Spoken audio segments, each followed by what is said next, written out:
Ya estamos grabando. Bueno, hasta acá entonces estuvimos mencionando y repasando la importancia del sistema vascular en su conjunto, del sistema nervioso, explayamos un poquito las descripciones del sistema nervioso neurovegetativo y ahora vamos a hablar un poquito, tampoco es mucho por una cuestión de que es un tema muy, muy grande para tocarlo así nomás, pero sí saber que este sistema endocrino es fundamental en este proceso de autocuración que nosotros mencionamos cuando hablamos de la osteopatía y de nuestro alcance. Es tener en cuenta que nosotros no solo estamos trabajando ni estamos manipulando articulaciones, huesos, músculos, ni manipulando solamente órganos, ya familiarizándonos más con todo lo que es el trabajo de la osteopatía visceral, sino que nuestro abordaje y nuestro alcance tiene que ver fundamentalmente con poder alcanzar y poder equilibrar este sistema endocrino que, como les decía hace un ratito, trabaja en conjunto, trabaja de manera sincrónica con el sistema neurovegetativo, formando este sistema neuroendocrino inmunitario, que son los que van a regular todos estos procesos internos y los que van a equilibrar y a generar este estado de homeostasis a nivel del cuerpo, ¿sí? Entonces, para hablar de este sistema endocrino tenemos que hablar qué es el sistema endocrino. Es el conjunto de glándulas y células endocrinas que van a producir hormonas, ¿sí? Y son distintas estructuras a nivel del cerebro, sobre todo a nivel del hipotálamo. Estas hormonas liberadoras de tirotropina, dopamina, no vamos a nombrar a todas las hormonas porque vamos a pegar un tiro de un sábado por la mañana, día de lluvia, no es el momento, pero sí entender que hay como una cascada de estas hormonas que se van activando, ¿sí? Desde el hipotálamo, la hipófisis o glándula pituitaria. En esta hipófisis sí podemos hacer un hincapié y aclarar la importancia que está. Y esto también nos marca este trabajo sincrónico que tiene este sistema, porque esta hipófisis está dividida en una parte anterior o adenohipófisis, que es la que tiene que ver con toda la producción de hormonas, y una que responde a estímulos hormonales, y una parte posterior o la neurohipófisis que responde a estímulos nerviosos, ¿sí?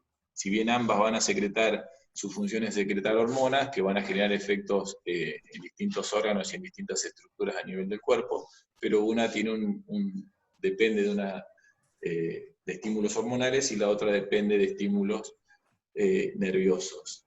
Es importante también saber, o al momento de nosotros abordar o de tratar al paciente, que los efectos que va a tener el trabajo o el estímulo de una u otra va a ser distinto. Cuando nosotros hacemos un estímulo sobre el sistema nervioso, ya sea simpático o parasimpático, sobre todo el sistema nervioso simpático, por esta red de ganglios y por esta gran cantidad de neuronas que multiplica su accionar, la respuesta siempre va a ser rápida. Si nosotros hacemos un estímulo sobre el sistema nervioso simpático, y la respuesta va a ser masiva, va a ser una respuesta rápida y global. Cuando nosotros hacemos un estímulo sobre el sistema parasimpático, la respuesta va a ser más localizada. Y cuando hacemos un estímulo sobre el sistema endocrino, la respuesta va a ser más lenta, pero va a ser sostenida en el tiempo. Entonces, es importante tener en cuenta esto, sobre todo para cuando uno planea el tratamiento y cuando uno le explica al paciente cómo va a ser la evolución que uno espera y cuáles son las cosas que puede ir sintiendo, puede ir pasando a lo largo de los días, desde el momento que nos consultó hasta el momento que el paciente vuelva a venir. Pero bueno, esta hipófisis fundamentalmente es el centro de datos donde todos los sistemas del cuerpo le mandan información. Esta hipófisis recibe información de todos los centros del cuerpo y va de todas las partes del cuerpo. Entonces, ¿qué va a hacer? Va a reaccionar de acuerdo a los datos que vaya recibiendo, y interviene en la regulación del metabolismo, como decíamos recién, tanto del crecimiento como la de reproducción, la respuesta al estrés. Ahí después se puede ir especificando, digamos, o estudiando en profundidad el efecto de cada una de estas hormonas, que no es el momento ahora, pero sí en saber que esta hipófisis es el centro donde toda esta información aferente, que hoy hablábamos de vías ascendentes y descendentes, toda esta información aferente que llega al cuerpo, llega a la hipófisis y a partir de ahí se va a generar una respuesta química y una respuesta nerviosa también, que en el caso de la respuesta nerviosa bajaba por las vías descendentes, y en el caso de la respuesta química se genera el estímulo y la producción de hormonas que van a tener el efecto necesario, el efecto requerido, mejor dicho. Bien, otra glándula importante es la parte de este sistema endocrino, es la tiroides, ¿sí? que tiene relación directa con la columna cervical y con el sistema hioideo. Es importante, algo que no dije, cuando hablábamos, no dije ahora, pero los que me han escuchado alguna vez lo he dicho 250 veces, la importancia de cada una de estas estructuras es que nosotros podamos brindarle una correcta irrigación, ¿sí? Entonces es importante que a cada una de estas estructuras nosotros aseguremos que pueda llegarle bien la sangre y el impulso nervioso que viene con la inervación correspondiente, ¿sí?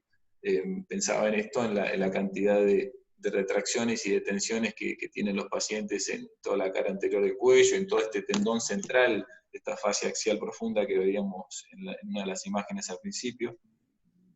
La importancia de cómo esto puede estar interfiriendo a nivel funcional en esta glándula. Tenemos después, sobre todo a nivel visceral, tenemos bueno, el hígado, el páncreas, fundamentalmente, que están relacionados con, entre otras cosas, pero fundamental con el metabolismo de la glucosa, que es lo que nos da el combustible para poder funcionar. Entonces, es importante el normal funcionamiento, pensándolo desde la parte química de este paquete visceral entre órganos abdominales, como es el caso del páncreas y del intestino, del duodeno sobre todo.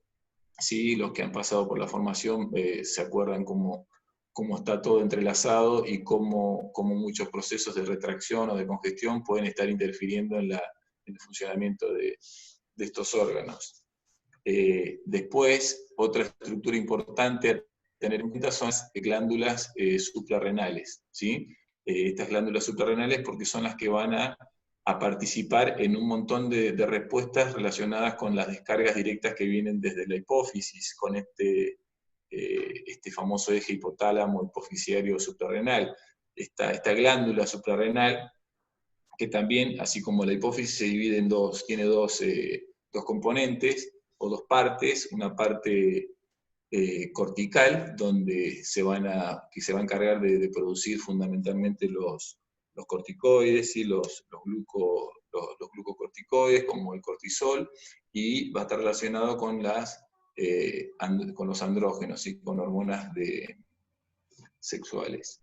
Y por otro lado, la médula adrenal, que va a ser la que va a estar encargada de producir las catecolaminas, fundamentalmente la noradrenalina y la adrenalina, que van a intervenir en un montón de procesos, ya sea en sinapsis a nivel nervioso, sino generando respuestas a nivel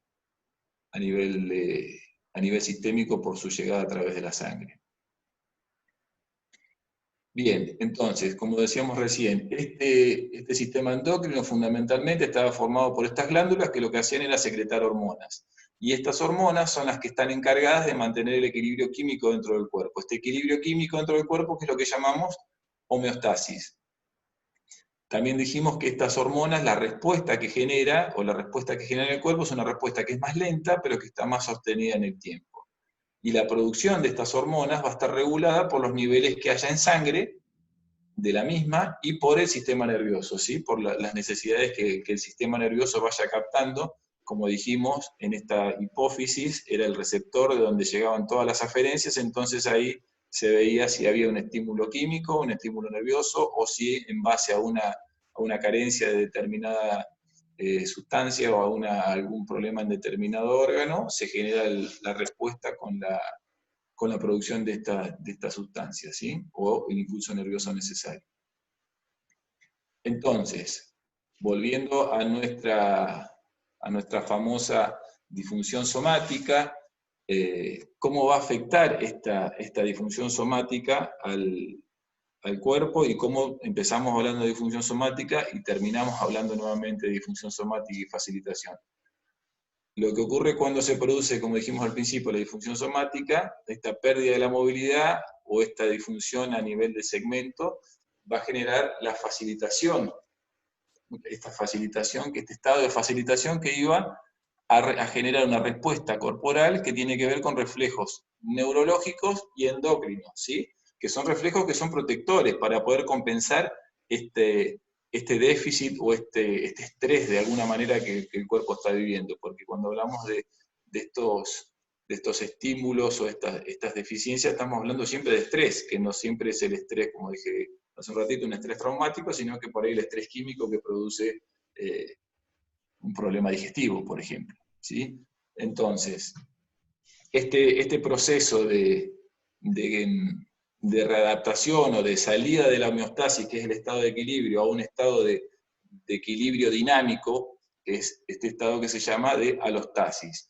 Esta alostasis es lo que está definido justamente como este equilibrio en movimiento, es la capacidad que el cuerpo tiene para poder tratar de recuperar ese estado hacerle frente, mejor dicho, al estrés que lo está atacando, a la gente que lo está atacando, y reequilibrar de alguna manera todas estas funciones internas, respiratorias, cardíacas, tensión arterial, temperatura, funcionamiento de los distintos órganos. Lo que hay que tener en cuenta con esta alostasis o con este estado de adaptación en movimiento, de este equilibrio dinámico que va teniendo todo este sistema neuroendocrino, es que a corto plazo es beneficioso justamente porque nace como una respuesta de supervivencia, para que el organismo pueda sobrevivir a ese estrés que está viviendo. Pero lo que hay que tener en cuenta es que si esto se mantiene en el tiempo, y es ahí donde nosotros tenemos que intervenir en el medio, si este agente, esta disfunción somática, por ejemplo, que es la que estaba generando esta respuesta, estos reflejos neurológicos y endocrinos, o agentes externos que son los que están generando esto en el paciente, se mantienen a largo plazo, todo este sistema se empieza a sobrecargar. Y entonces es donde ya empiezan a haber daño en algunos órganos por el exceso de cortisol en la sangre, puede haber daño en el funcionamiento o una alteración en el funcionamiento por este desequilibrio que se produce en el sistema neurovegetativo, donde el sistema parasimpático predomina y está permanentemente el cuerpo en estado de alerta, con lo cual hace que todas esas funciones que hablábamos de aumento de la frecuencia cardíaca, aumento de la tensión arterial, disminución de la irrigación al sistema visceral, se mantiene en el tiempo, en un largo plazo termina generando daño en estas estructuras porque está sobreexigida, digamos, está lejos de encontrar este equilibrio, está permanentemente tratando de alcanzar un equilibrio que nunca alcanza. Y es ahí donde nosotros tenemos que hacer nuestro abordaje. Justamente lo que se habla es de esta carga alostática. Esta carga alostática lo que describe es la acumulación de lesiones en el sistema. Uno va a ver que un paciente tiene distintos tipos de disfunciones. Bueno, cada disfunción de esta es un estímulo que genera toda esta cadenita que decía recién en el sistema. Entonces, cuanto más disfunciones tenga o cuanto más disfunciones vaya perdurando en el tiempo, va a ir acumulando factores que hacen que esta alostasis o esta carga alostática se mantenga en el tiempo y vaya generando daño en los tejidos. Para eso nosotros tenemos que tener en cuenta algo que no dije cuando hablamos de las hormonas, que es algo fundamental, es la ubicación de esta hipófisis, que para nosotros es primordial. La ubicación de la hipófisis que está en la silla turca, que esta silla turca es parte del efenoides. Este efenoides que nosotros sabemos evaluar y tratar y equilibrar en nuestros pacientes. Entonces, tener en cuenta que si hay una disfunción de esta sincondrosis efenobasilar, lo que va a estar alterada es esta acción de bombeo que la hipófisis tiene entre ella y el hipotálamo, y a su vez va a estar alterada todo lo que es el funcionamiento de la irrigación que llega y que limpia la sangre de ella misma. Por eso ahora vamos a ver cuando hablamos de nuestra incumbencia, la importancia de todo este trabajo a nivel cráneo-sacro. Bien, entonces, ¿cómo podemos influir nosotros desde nuestro abordaje para disminuir esta carga alostática, que era lo que decíamos que es el acúmulo de tensiones o de situaciones estresantes, mejor dicho, de disfunciones que hacen que el sistema, este sistema neuroendocrino y todos los órganos que dependen de él estén trabajando de manera exigida, disminuyendo la carga alostática? Por un lado, corrigiendo las disfunciones, que es lo que nosotros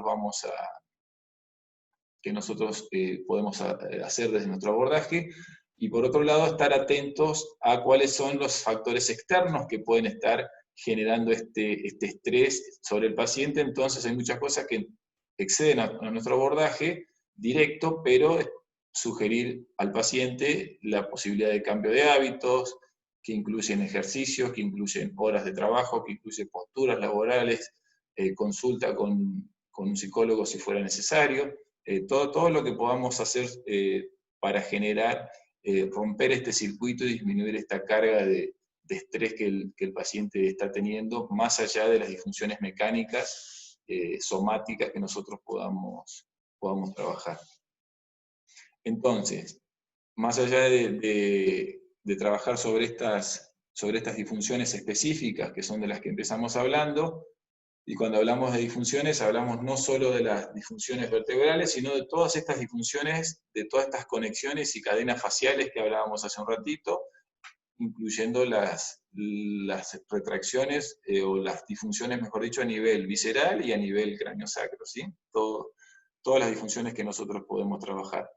Entonces, ¿cómo vamos a influir? Equilibrando este eje hipotálamo-hipofisiario suprarrenal, fundamentalmente, por toda esta cascada hormonal que iba generando una serie toda esta serie de efectos, y también sobre cada uno de estos órganos que estuvimos mencionando, que eran importantes a nivel de la producción de hormonas dentro de este sistema.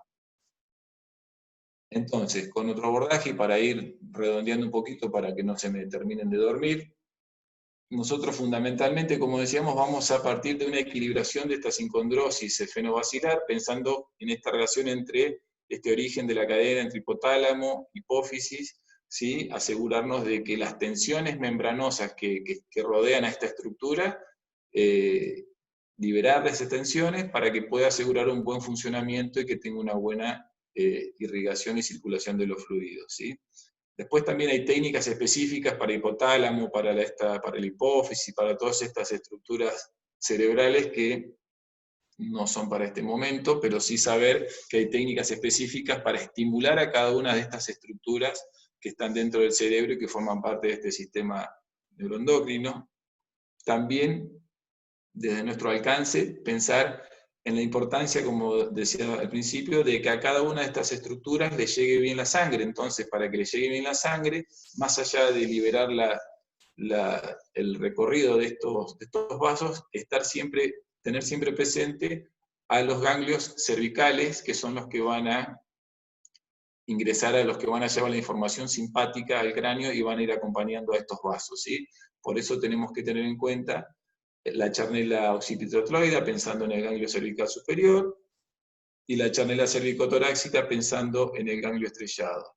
Más allá de la charnela propiamente, pensando a nivel articular, también pensar en equilibrar este diafragma de entrada torácica, ¿sí? Que es por donde entran y pasan un montón de estructuras que conectan el tórax con la columna cervical y con el cráneo. Y de ahí para abajo también equilibrando con el resto de los diafragmas, ¿sí? Fundamentalmente con el diafragma torácico y con el diafragma del piso pélvico, pensando en en la importancia de la equilibración de todas las presiones intracavidad que les mencionaba más temprano. Esta imagen fundamentalmente para tener en cuenta la relación de la importancia de todas estas membranas intracraneales con esta glándula con la hipófisis que hablábamos recién. Acá falta todo el contenido, digamos, de estructuras que estuvimos hablando nerviosas, pero sí, todo eso está envuelto con este sistema de membranas que es sobre el cual nosotros tenemos acceso para equilibrar las tensiones y permitir que haya una buena vascularización y un buen funcionamiento de estas estructuras.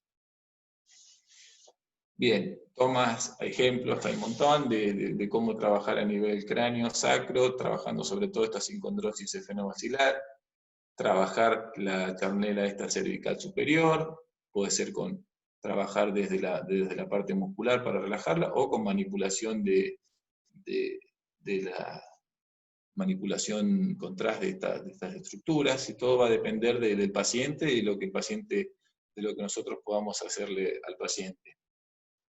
También es importante, cuando pensamos en la equilibración de todo este sistema, así como estimulamos la parte craneal y la parte sacra, pensando en el sistema parasimpático, también estimular la cadena simpática laterovertebral, ¿sí? Si fuera necesario, teniendo en cuenta ese grafiquito que vimos al principio del sistema simpático, de cuáles eran el origen de estas células nerviosas que originaban en el asta intermediolateral de la columna dorsal y lumbar alta, generar estímulos con técnicas de toggle recoil, que se llaman, o técnicas de manipulación rápida sobre estos segmentos, dependiendo cuáles sean las estructuras que estén necesitando este estímulo, ¿sí? Bien. Bueno, hay muchísimo más para hablar de todos estos sistemas. Me pareció que la idea era fundamental poder por lo menos repasarlos, mencionárselo a los que ya lo saben, y a los que no han llegado todavía en la formación a esta parte, saber hacia dónde vamos apuntando y hacia dónde vamos a ir profundizando los conceptos a lo largo de los años que le faltan de formación, pero siempre recalcando esto, que la osteopatía, que es lo que nosotros hacemos, no es un conjunto de técnicas manuales, sino que es una filosofía terapéutica que necesita de un razonamiento diagnóstico que está basado en el conocimiento de todas estas cosas que estuvimos hablando y de un montón de cosas más que no mencioné y que no he dicho ahora, pero fundamentalmente de tener este tratamiento, este pensamiento que sea racional y personalizado en cada paciente de acuerdo a cuál es la historia, los antecedentes y lo que nosotros vamos evaluando en este paciente. Y saber que las técnicas que usamos son herramientas, nada más. Nosotros no curamos a nadie, sino que lo que hacemos es estimular de alguna manera los distintos sistemas, sabiendo cómo funciona a partir de todo lo que estudiamos y algo de lo que estuvimos hablando recién, para que después el cuerpo pueda solamente volver a encontrar su equilibrio. Muy bien, Ariel. Gracias. Gracias. Hay una pregunta, Ariel, de María del Huerto. A ver, ¿para qué voy a ver si entro para verlas? Acá. Si no te la leo. Pregunta. Dale. Algo que capaz es obvio, dice, para algunos, pero quería saber si la escoliosis de origen idiopática puede tener una causa hormonal o causa de compresión de la cabeza durante el parto. La verdad que no podría afirmarlo, digamos, no podría afirmarlo justamente porque no está definido al ser una cuestión idiopática. No puedo enganchar la cámara para verlo a todos.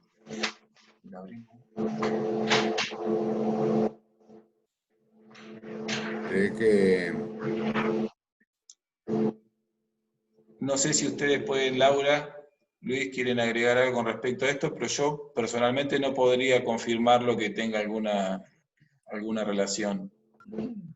Yo no me atrevería a decir que una escoliosis tiene un origen hormonal.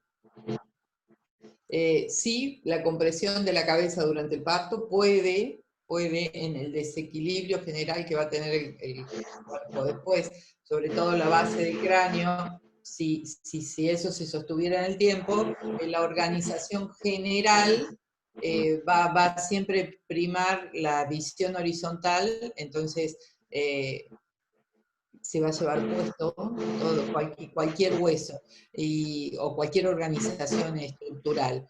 Y eso puede generar la escoliosis, pero no precisamente hormonal. Es raro que sea hormonal. Por ahí se mezclan un poquito algunos conceptos, ¿no? de la escoliosis que se suele mencionar como una cuestión idiopática, y alguna de las teorías tendría relación con acontecimientos sucedidos en el momento del parto, y donde las retracciones de las membranas y del tejido facial por ahí justificaría posteriormente que se desencadene la escoliosis. Y eso traería consigo problemas de todas las estructuras, dentro de los cuales lo hormonal también estaría influenciado, pero me parece que iría más por ese lado, la vueltita. Bien. Si ya hay algo más para decir, o si no, hay otra pregunta. ¿Puede un paciente comenzar con síntomas externos?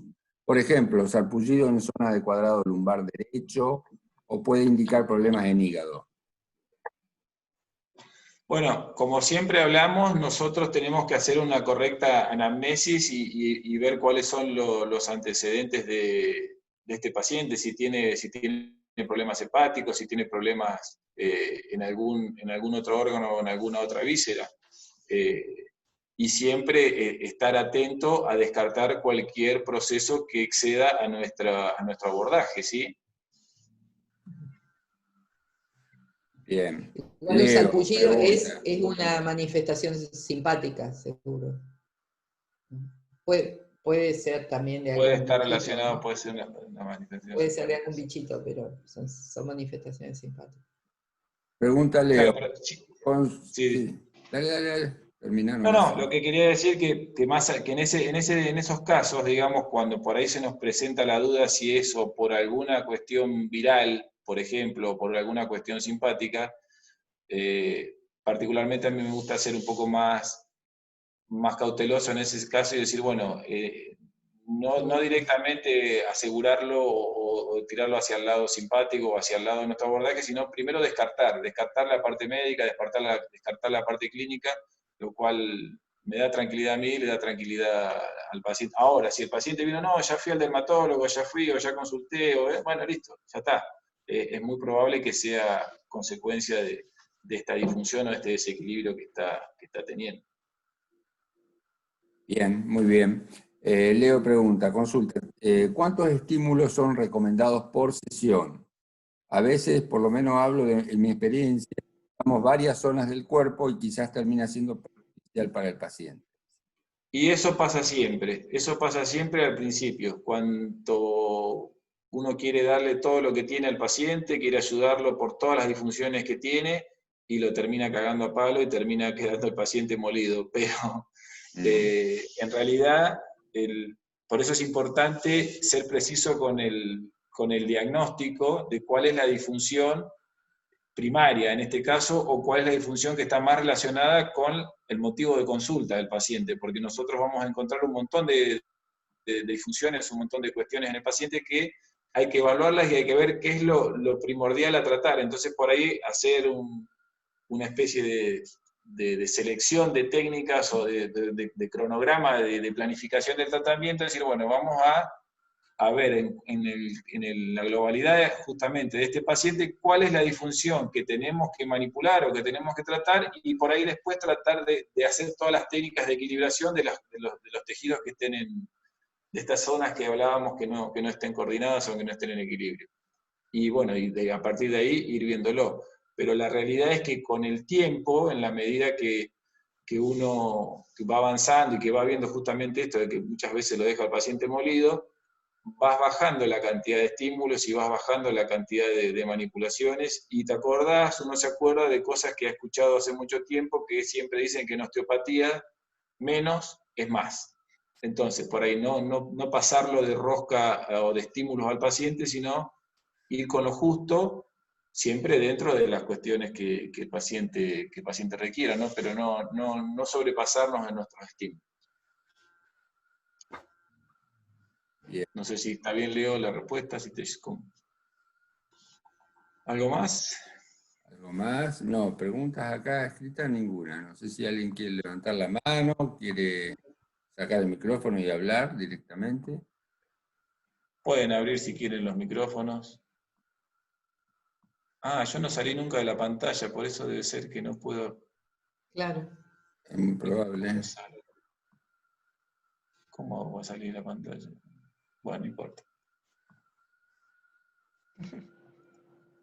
A ver ahí. Dejar de compartir pantalla. Una vez compartir, dejar de compartir. Bueno, acá hay una pregunta más. Pregunto, dice, ¿por qué este paciente tiene lisis L5 y estuvo con lumbalgia aguda 7 días? No sé, tendría que ser No sé quién es Galaxy Galaxy, no J7. sé, porque no, acá está Galaxy. ¿Puede un paciente comenzar con síntomas externos? Dice, el de los síntomas externos, Juan tenía, por ejemplo, sarpullido en zona de cuadrado lumbar derecho, que puede indicar problemas de hígado, dice. Bien, ahora pregunto, dice, ¿por qué tiene lisis L5 y estuvo con lumbalgia aguda 7 días? Ahora termino de completar la respuesta, La pregunta. ¿Quién es Galaxy J7? Valeria. Valeria.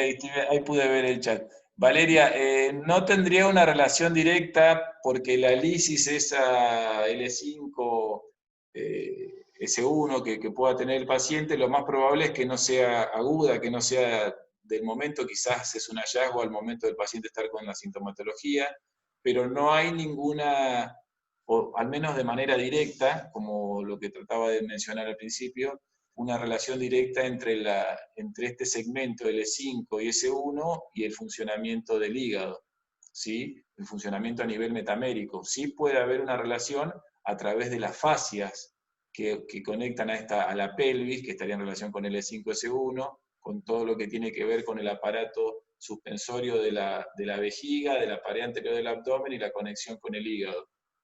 Pero ya sería un camino un poco más largo y quizás más rebuscado para buscarle la relación por ese lado. Quizás lo más probable es que se le hayan superpuesto síntomas, que la lisis, esto te lo digo por ahí como una interpretación personal sin conocer al paciente, pero por ahí cómo lo podría interpretar yo.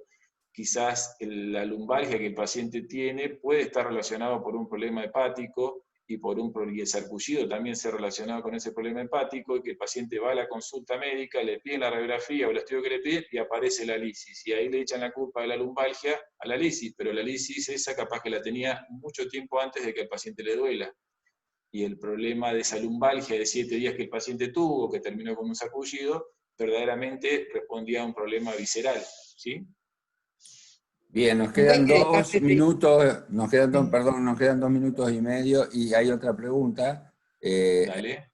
Por ahí uno dice se apura a hacer muchas maniobras y no le da el tiempo suficiente a la que son más necesarias, pienso, Claudia. Por la Hola, respuesta de Claudia. la anterior, del ser, ¿no? Sí, claro, bueno, Bien. eso nos pasa a todos y tiene que ver justamente que muchas veces a uno le pasa, pucha, al final me demoré tanto haciendo tal cosa cuando en realidad tenía que hacer tal otra. Bueno, la próxima sesión ya con ese paciente o con otro lo vas a encarar de otra manera. Y está bueno que te des cuenta, porque que te des cuenta quiere decir que estás teniendo tu razonamiento osteopático, que quizás en el momento Bien. no fue con la velocidad que vos hubieras querido, pero te diste cuenta y estás a tiempo de tenerlo presente para la próxima. Respecto al Exacto. sarpullido, quería dejar el comentario. Cuando hay un solo territorio de sarpullido, que no es bilateral, que es factible que sea viral, que tenga que ver con un herpes zóster, culebrilla, digo. Y si ese sarpullido va sobre el recorrido de un nervio, con más razón. O sea, si normalmente es más común que se vea intercostal, pero puede verse sobre el E1 o el E2 y eso te va a dar sobre cuadrado lumbar. No es tratamiento nuestro, eso tiene que ver médico. Pero sí va a dar. Bueno, Sí puede Ariel, dar nervio. tenés 1 minuto para despedirte y Uf. para saludar a todos. Y ya Bueno, espero que les haya quedado algo de... Es muy difícil, la verdad, que comprimir tantos temas en un rato, pero bueno, la idea justamente era por lo menos salpicarlos con dudas, salpicarlos con preguntas, salpicarlos con ideas de cuestiones que hay que estudiar y que hay que profundizar y hay que tener en cuenta. Esa fue la idea de la propuesta de la charla de hoy. espero que haya tenido su efecto. Sí, están respondiendo, muy bueno Ariel, muchas gracias Fusión, saludos a todos, gracias, muy claro, genial, buenísimo, gracias a todos. Buenísimo, Entonces, buenísimo. en Nos vemos nombre la próxima. de Fusión, nos vemos la próxima, exactamente. Todos. Impecable, Ari, muy bien. Bueno, gracias a todos, hasta la próxima. Hasta la próxima. Chao, chau. Chau, chau. Chao.